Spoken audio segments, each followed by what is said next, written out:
Hey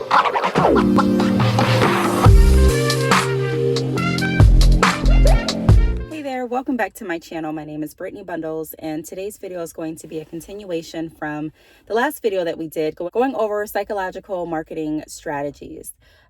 So in the last video, I went over some tips and pointers that I read on Smart Insights. I let you all know that if you subscribe to my email mailing list, I'll have the exact link of the article in my mailing list, along with some other good information.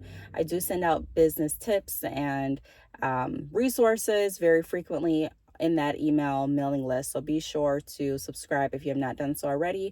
Also, please subscribe to the channel. Subscribing helps the channel grow, helps to get the message out, and then also helping to give the video a big thumbs up helps to push the video out and get the algorithm actually working for this video. So I would appreciate it if you could subscribe to my email mailing list. The link is down below. Subscribe to this channel, turn your post notifications on, and then also go ahead and thumbs up the video and share the video as well.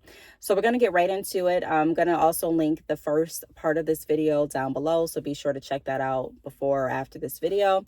So I'm going to be looking over here. I have my notes propped up on my steering wheel. We left off with the third point. The third point was going over how using random reward schedules can help with boosting your sales, gaining more clientele. And we talked about that marketing tactic and aspect in greater detail, which is one of my favorites. We're going to pick up on number 4. I'm going to be reading what this article lists and then also providing you my thoughts behind it. So it says, consider 2 different situations below. The original price of the outdoor jacket is $125, $23 for the tripod.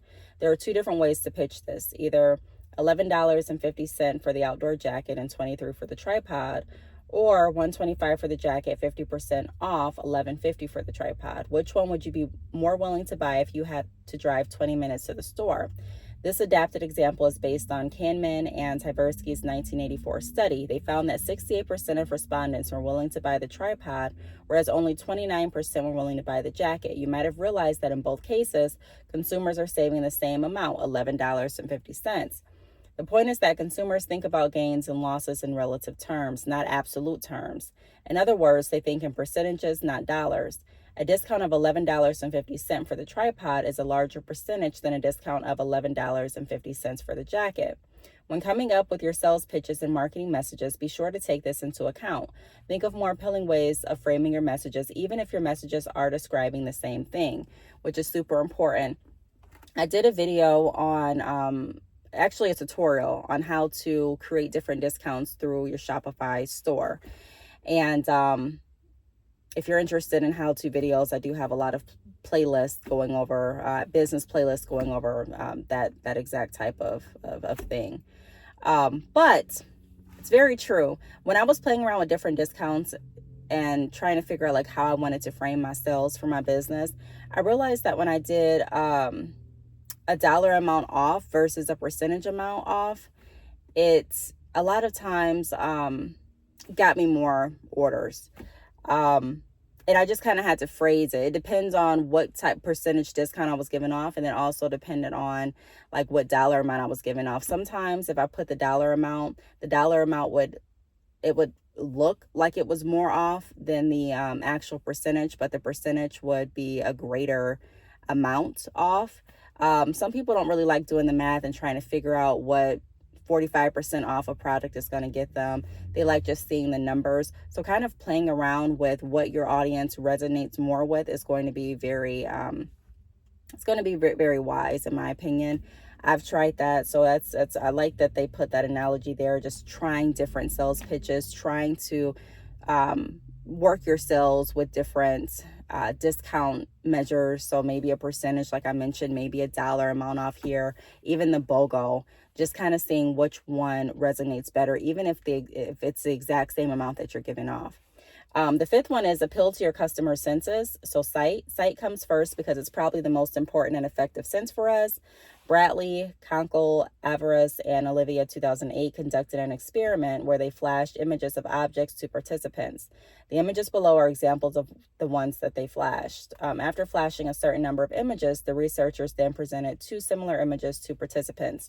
One image was an actual image that was flashed, but the other was one that looked similar to the actual image that was flashed.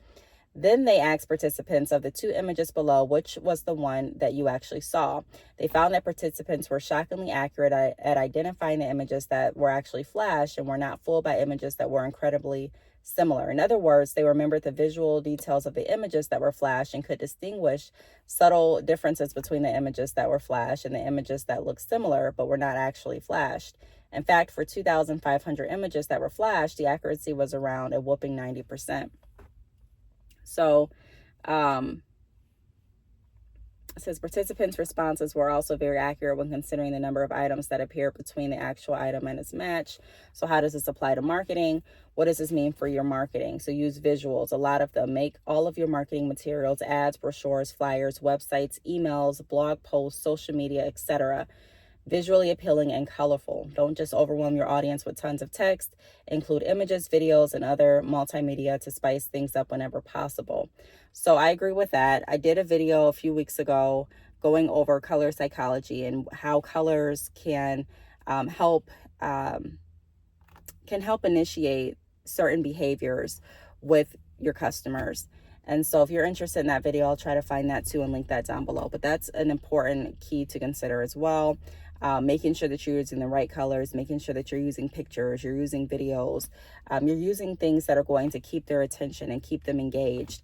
When I used to send out newsletters with just information, I found that after a while, they weren't being opened. People just weren't opening my emails. People were unsubscribing. And then I tried to change up my method and the layout of my newsletters to where I have the majority of pictures in my newsletter. And I do have verbiage and text and information, but I have a lot of pictures. I also have links that can direct my customers to the website, and the website has videos and pictures. And so it is important to use visuals for marketing. People do like information, but there is a such thing as information overload. And there is a such thing as people just not wanting to read off the information about your products. So making sure that you have good pictures, and if someone is interested in getting more information, they can get that information from your site, but they're not just seeing a lot of text. They are seeing a lot of visual information. I am going to skip some of the other, because they actually list 11, but I'm not going to do 11. So it also lists different ideas, such as using sound, and then number 6 is capture your audience's attention. So Castel Vendetti and I'm hoping I'm not pronouncing the name incorrectly, Holyoke 2012 surveyed employees in a building. Although the average time that the employees had worked in the building was 4.5 years, only 1 in 4 people knew where the nearest fire extinguisher was. Not devoting attention to these sorts of things could be very dangerous. Well, how does this apply to marketing? Make sure to capture and direct your audience's attention. If you're writing a blog and you want your audience to pay attention to an important call to action, image, video, or link, be sure to call your audience attention to that. Maybe by mentioning it explicitly in your writing or by making it stand out on the screen. Also, don't clutter your web pages. I think we've all been victim to web pages with lots of ads and content, which can be incredibly overwhelming and make it difficult to find what exactly to focus on. In these scenarios, if I'm reading an article, for example, I find myself scrolling past and ignoring anything other than the text. But sometimes I find out that there is an image or table I missed that was actually relevant to the article. You don't want this to happen with the amazing content you've created, especially in this age of information overload, which we just mentioned, which has resulted in short attention spans. Strive to engage your audience and capture their undivided attention. Appealing to the senses works here as well. So that is something I agree with too. When creating different newsletters, even YouTube videos, what I've noticed is that the aesthetic of whatever you're putting out, your marketing literature has to be there, because if it doesn't capture anyone's attention, you're not even going to be able to get to the second part, which is hoping that they read through what you put in your information, hoping that they go to your website and actually add a product to the cart. If your website doesn't look appealing, if it's not easy to navigate, if your YouTube video doesn't have a good thumbnail and a good title, which can take some time to really tweak and try to figure out like what's going to work and what's not, it can also discourage some of that traction that you would have gotten if you would have put more time and effort into making the thumbnail look more aesthetically pleasing. This is an example. This is something I've been working on. This is something that I've honestly struggled with in business, because for me personally, I'm not someone that enjoys creating different designs when it comes to like thumbnails, when it comes to even like my website. Like, I want my website to look good, but I don't find enjoyment constantly updating my website, constantly updating the colors. I did in the beginning, but the longer that I stayed in business, I fell out of love doing that kind of stuff. And I just really wanted to get the content and the message out. Even in my videos, like in the beginning when I started my channel, I've had my channel for about 5 years. My goal was to get out as much information pertaining to starting a business as possible. So some videos didn't have a thumbnail. I literally would just upload it, and then YouTube picked the thumbnail. Sometimes my face would be frozen. Sometimes it would be a clip that wasn't aesthetically pleasing, but I didn't care, because I'm like, okay, as long as I get the information out, that's all that matters. But it's really not, because a lot of people won't click on your video unless it looks like a high resolution video, unless it looks like a video that you've put time into. And before they even click on the video, they're looking at the thumbnail. Some people won't even go and read through your website if your website doesn't look professional. That's why it's really important to make sure that you are investing the right time and even money, if you have to, into designing your website properly, and even sourcing out the help if you need assistance doing that, because everyone has different strong points. My strong point is more so getting out the information. I enjoy teaching others. I enjoy sharing my experiences. I've always enjoyed doing that. But I don't really enjoy, like I said, trying to find different ways to make what I'm doing look appealing. And you can see that even now, like I record in my car, record when I have the time, and that's more practical for me. But I'm not saying that it's the best way to do it necessarily. If I'm wanting to attract way more people, if I'm wanting to get a greater audience, then I would put more time. And I do want that, but I should put more time into my background, and put more time into my thumbnails, and put more time into how my newsletters look. So if you are in business, that is completely correct. Making sure that you have appealing information and marketing literature instead of just focusing on the content is really going to help. When I did make some changes and I did start to put more work into my thumbnails, I did notice the change in my channel overall. It's not something that you're going to see immediately in most cases. Sometimes it is going to take time to rebuild your brand and rebuild the professionalism and the aesthetic of your entire brand with your audience. But little changes over the period of time can definitely help to boost the growth and the retention in your business. They also go over eye contact. The next one is, I'm going to skip past them. The next one they list is throw your customers an anchor. So customers that may not be knowledgeable, in your field or product price range may scramble for a reference point or anchor to go off of.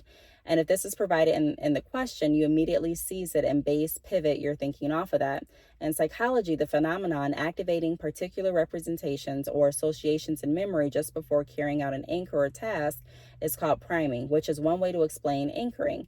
The effort of adjustment also explains the small adjustments around the anchor. But how is this related to marketing? As shocking as this is in terms of ethics and deciding on a criminal sentence, you can still use this in an ethical way to maximize your revenues. Let's pretend that you're on the phone with a potential customer. Let's say that this customer might not be very knowledgeable on a suitable price range for your product. Maybe he or she doesn't know much about the pricing of competing products or the prospective value of your product. With an email, your customer would have time to do some research and think through the pricing more. But when he or she is on the phone in the hot seat, time is constrained, and he or she needs time to think and respond quickly on the spot. This would be an ideal situation for you to use anchoring. What's the best thing for you to do here? Maybe start off by suggesting a relatively high price, but not absurdly high. This sets an anchor for your customer to base off of. With little prior knowledge, he or she will use this as his or her single data point. Further thinking and discussion will likely be clustered around this reference point. This overlaps with the door and face technique mentioned above, where you start high and then potentially negotiate a bit lower later on. So we did go over the foot and door method in my first video, which I'm going to link down below. It says a word of caution: be very careful in gauging whether or not your customer is knowledgeable about the field. You don't want to risk angering a knowledgeable customer by assuming he or she wasn't knowledgeable and offering a price that he or she knows is too high compared to competing products. Some knowledgeable customers might take it well, but others might not. Ultimately, starting with a relatively high price is merely a suggestion. Anchoring is backed up with empirical evidence, and you can feel free to keep it in mind when you use your judgment to decide how to best adapt and apply it to your specific situations. So for that, I don't go based off, I rarely sell based off the price, right? Even when I was in sales, I talked a little bit about my background with me being in school for psychology, and then also being in sales since, I was 18, 19 years old. I rarely go off the price. I don't really, once I get into the conversation, or once we get back and forth, even in email, just our correspondence, and I know that they're interested, okay, we can talk about price, talk about promotions if I need to, but I try to steer away from price, and I try to sell on the value. Now, in order to sell on the value, you have to be an entrepreneur that's going to be okay with asking additional questions and open-ended questions and opening that conversation up for a dialogue, because what may be valuable to Susan is not going to be valuable to Bobby. What may be valuable to me is not going to be valuable to you. And so you have to understand what this customer is looking to achieve by purchasing your product or your service, and then being able to frame it in a way that makes sense for them so that they go ahead and buy no matter what the price is. Now, I know you may be thinking, like, no matter what the price is. I have tons of videos talking about how I do that. I do still think the technique that they put in the Smart Insights article is effective, but like they did put the caution down there. Some people take offense when you talk about pricing, even if you offer a discount prematurely. And I've talked about that in some of my other marketing videos. Some people will take it as offense. So be wise and be careful not to assume that everyone is thinking like you're thinking. No, everyone is not on your budget. Everyone is not, what's cheap to someone is not cheap to someone else. What's expensive to someone is not expensive to someone else. Everyone is different. And if you try to gauge and sell off the price every time, a lot of times I've found in my experience, you're going to lose a lot of sales versus if you go in explaining the value. If someone says, hey, I'm coming to you because I need a good job. I need a good professional biography wrote for my business by Monday. I've heard that you do a great job and I'm coming to you. Can you take me on? Instead of me saying, well, I have a package for $35, I'm not going to do that. I'm going to say, thank you. I definitely can assist with this. Tell me a little bit about what you're looking to have in your professional biography. Tell me a little bit more about where all you want your professional biography posted, because I want to know if I need to make a couple different variations. Tell me. And so once I get the information, then I can say, well, based on what you told me, you're looking at having your professional biography encompass this information. You're looking at having your professional biography be posted on your website, and then also in your newsletter this month. And then you're also looking to have it done by Monday. So I recommend you go with this package. This package is, and I'm going based on the value that's in the package that I offer versus saying, hey, I have a plan and a package for $35, or I have one for $25. Which one do you want? I'm not doing that. But when you ask an open-ended question, it frames the conversation to be more open instead of just hearing, or it frames the response to be more open instead of just a yes or no. So be considerate of that too. And then number 9 goes over put your audience to work. I think this is going to be the last one that I go over. The 10th one is invite your friends, and then 11, is ask your customers to pay in advance. So put your audience to work. If you want someone to remember something longer, Craig and Tolving 1975 show that you need to get them to work and put in more effort. In other words, the depth of processing is key. Craig and Tolving showed subjects a list of words and asked them to do a task for each word. Then they asked subjects to recall as many words as they could. Press button A if the word is in caps. B if it is not. 15% press a button. A, 15% press button A if word rhymes with train. B if not, 47%. And press button A if word makes sense and he saw a blank in the street, 81%. As you can see, the more work the subjects had to put into their thinking, the greater their depth of processing, the more words they remember. So how can you put your audience to work but not in a dreadful way? Well, think about the content in your Facebook or Twitter feed that piques your interest the most? Is it the ads that are mixed into the photos of puppies on your feed, or is it the BuzzFeed quizzes such as which Disney princess are you? Probably the latter. That said, think about how to incorporate similar quizzes and activities into your marketing campaigns. If you work for a laptop company, maybe you could create a quiz. Which laptop are you? In fact, if you're at any company that sells a range of products, you can create a quiz that determines which blank are you to help customers with their buying decisions. Another way to apply this psychology study is to ask your audience rhetorical questions. Why are rhetorical questions so effective in ads, presentations, and more? Because they get your audience actively thinking rather than passively observing. It increases the depth of processing.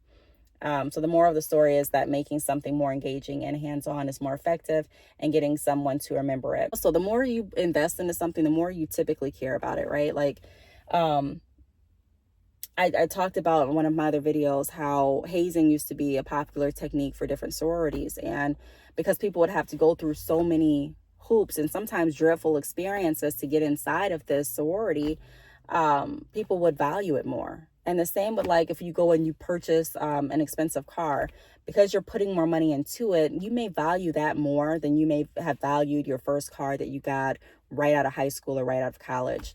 So it's the same kind of thing when you're spending more time with something, even in relationships. I love bringing up relationships examples because a lot of people are interested in relationship topics and it's trending right now. But even in relationships, like, people tend to stay in relationships even if they're not happy based on the amount of time and effort they've already put into that relationship. Not everyone, but a lot of people have that rationale. So just thinking about how you can get people to put more into the business. How can they be more invested in what you're offering? Asking different questions, doing different quizzes. Even the more that they spend, the more they may feel connected to your business. The more that they engage with you, the more that they feel like they're a part of your community, and the more that they maybe even attend your shop up events and your pop-up events and different things. I said shop up, I meant to say pop-up, but you know what I mean, I'm hoping. So the more that they are engaged, the more that they can think about what they're doing, the more that they can invest their time and their resources, the greater chance you have of actually keeping that relationship with your customer. So I really hope that this helped. I'm just reading the last, I'm not going to do the last two. There were 11 on this list. And again, I got all of these pointers and tips from Smart Insights. I really enjoy their article. Shout out to Smart Insights. If you want the direct link, I am going to have that linked again in another email newsletter that I'll be sending out. So if you have not subscribed to my email mailing list, please do so. I do want to thank you all for watching. If you have any questions, feel free to leave them down below, and I will talk to you all in the next video. Bye.